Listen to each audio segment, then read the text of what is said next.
আল্লাহ পাক রব্বুল আলামিন অপর আয়াতের মধ্যে বলেছেন মুনাফিকদেরকে দিয়ে আল্লাহ তাআলা জাহান্নাম উদ্বোধন করবেন। আল্লাহ পাক রব্বুল আলামিন বলেন ইন্নাল্লাহা জামিউল মুনাফিকিনা ওয়াল কাফিরিনা ফি জাহান্নাম জামিআ। আল্লাহ পাক রব্বুল আলামিন বলেন মুনাফিকদেরকে আল্লাহ তাআলা প্রথমে জাহান্নামের মধ্যে দিবেন, ওয়াল কাফিরিনা ফি জাহান্নাম জামিআ। এরপরে আল্লাহ তাআলা কাফের মুশরিকদেরকে দিবেন। ও মুসলমান, আপনারা তো ইটের ভাটা দেখেছেন।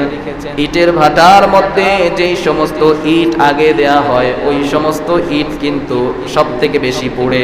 ইটের ভাটার মধ্যে যেই সমস্ত ইটগুলো আগে দেয়া হয় এই ইটগুলো আগে পড়ে, সবথেকে বেশি পড়ে। এরপরে যেগুলো দেওয়া হয় একটু হলেও এগুলোর গায়ে তাপ কম লাগে। আল্লাহ পাক রব্বুল আলামিন কাফের বেঈমানদেরকে মুশরিকদেরকে জাহান্নামে দিবেন, এতে কোনো সন্দেহ নাই। তবে আল্লাহ তাআলা জাহান্নামে সর্বপ্রথম যাদেরকে দিবেন বলেন তো তাদের নাম কি? মুনাফিক। তাদের নাম কি বলেন? আল্লাহ তাআলা মুনাফিকদেরকে জাহান্নামে দেওয়ার মাধ্যমে জাহান্নাম উদ্বোধন করবেন। এজন্য আমাদের উচিত আমরা আজকে মুনাফিকের আলোচনা শোনার পরে যদি আমাদের ভিতরে মনের অজান্তে যদি কোনো মুনাফিকি বা নেফাকি ঢুকে থাকে সেগুলো আমরা সংশোধন করব। পারবো না ইনশাআল্লাহ? আমাদের এই আলোচনা দিয়ে আমরা আমাদের মনকে, আমাদের জীবনকে জাস্টিফাই করব যে আমাদের ভিতরে মুনাফিকি আছে কি নাই। থাকলে ইনশাআল্লাহ এখন থেকে তাওবা করব, সেই মুনাফিকি আর কখনো করব না। এই নেফাকে আক্রান্ত যারা, এরা নামাজ পড়বে কবুল হবে না, রোজা রাখবে কবুল হবে না, দান করবে কবুল হবে না, যাকাত দিবে কবুল হবে না, এরা কুরবানি করবে, কুরবানিও কবুল হবে না। এই মুনাফিকরা যখন মৃত্যুবরণ করবে আমরা তো এদেরকে কাফন পরিয়ে কবরস্থ করি, জানাজা পড়ি। এদের যে জানাজা পড়ানো হবে এই জানাজাটাও আল্লাহ তাআলা কবুল করবেন না। আমি জানাজা পড়াবো কবুল হবে না। বাইতুল মুকাররমের ইমাম সাহেব যদি জানাজা পড়ায় সেই জানাজাও কবুল হবে না। শুধু তাই নয়, মক্কা শরীফের এবং মদিনা শরীফের ইমাম সাহেব যদি তাদের জানাজা পড়ে তবু আল্লাহ তাআলা কবুল করবেন না। শুধু তাই নয়, মুহাম্মাদুর রাসূলুল্লাহ সাল্লাল্লাহু আলাইহি ওয়াসাল্লাম যদি মুনাফিকদের জানাজা পড়েন তবু আল্লাহ তাআলা কবুল করবেন না। মুনাফিকের জানাজা রাসূল পড়েছেন, আল্লাহ তাআলা কবুল করেন নাই।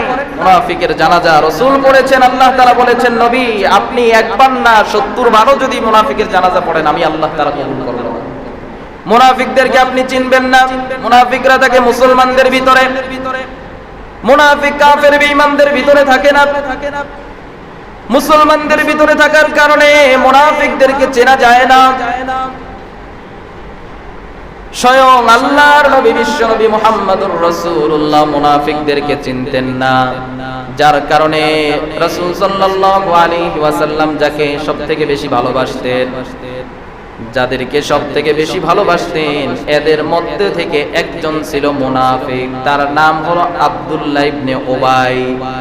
এই আব্দুল্লাহ ইবনে উবাই যখন মৃত্যুবরণ করেছে বিশ্বনবী সাল্লাল্লাহু আলাইহি ওয়াসাল্লাম তার জানাজায় যাওয়ার জন্য রওনা হয়ে গেলেন।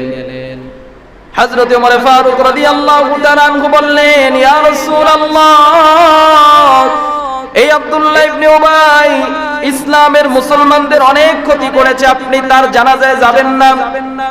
ওমর রাদিয়াল্লাহু তাআলা আনহু বললেন, রাসূল আপনি যাবেন না। বিশ্বনবী তো দয়ার নবী, মায়ার নবী। ওমর ফারুক রাদিয়াল্লাহু তাআলা আনহুর কথার দিকে ভ্রুক্ষেপ না করে তিনি গেলেন, জানাজা পড়লেন। জানাজা পড়ার পরে তার জুব্বাটা দিয়ে তার কাফন বানায়া দিলেন। শুধু তাই নয়, মুখের মধ্যে লালা মাখিয়ে দিলেন যাতে ফেরেশতারা তার মুখের মধ্যে আঘাত না করে। সঙ্গে সঙ্গে আল্লাহ পাক রব্বুল আলামিন আয়াত নাযিল করলেন, ইস্তাগফির লাহুম আও লা তাস্তাগফির লাহুম ইন তাস্তাগফির লাহুম ৭০ মাররাতান ফালান ইয়াগফিরাল্লাহু লাহুম। আল্লাহ পাক রব্বুল আলামিন বললেন, ইয়া রাসূলুল্লাহ, আপনি যদি মুনাফিকদের জন্য ক্ষমা প্রার্থনা করেন, সেই ক্ষমা প্রার্থনাকে আমি কবুল করব না, আমি তাদেরকে ক্ষমা করব না।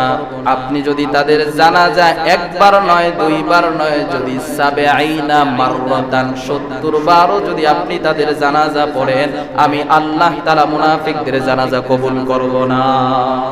কতবার? ৭০ বারও যদি আপনি জানাজা পড়েন, তবুও মুনাফিকদের জানাজা আমি আল্লাহ তাআলা কবুল করব না।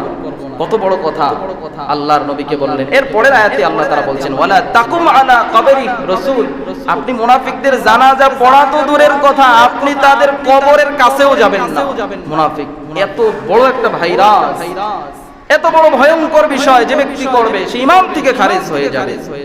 এজন্য মুসলমান জোরে জবাব দিতে হবে, এই মুনাফিকের যে নেফাকের যে আলামতগুলো, এগুলোর থেকে বেঁচে থাকার দরকার আছে না নাই? যদি আমাদের ভিতরে থাকে, আমরা তো মানুষ, ভুলে তো হতেও পারে। আমরা প্রতিদিন অনেক কথা বলি, অনেক কাজ করি, সেই কাজের ভিতরে, কথার ভিতরে মুনাফিকি হতে পারে কি পারে না? বলেন পারে। সেই মুনাফিকির থেকে বিরত থাকার দরকার আছে না নাই?